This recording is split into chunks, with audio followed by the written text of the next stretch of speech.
Tired of your images overpowering your important text or not quite blending into your design?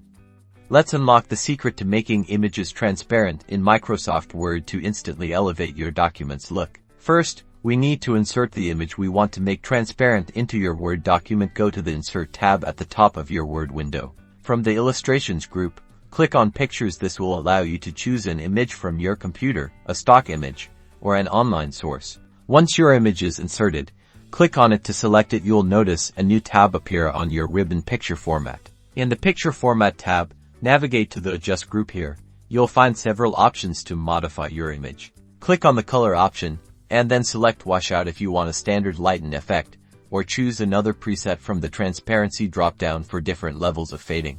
For more precise control, click on Picture Color options at the very bottom of the Transparency drop-down. This opens a sidebar where you can fine-tune the transparency slider.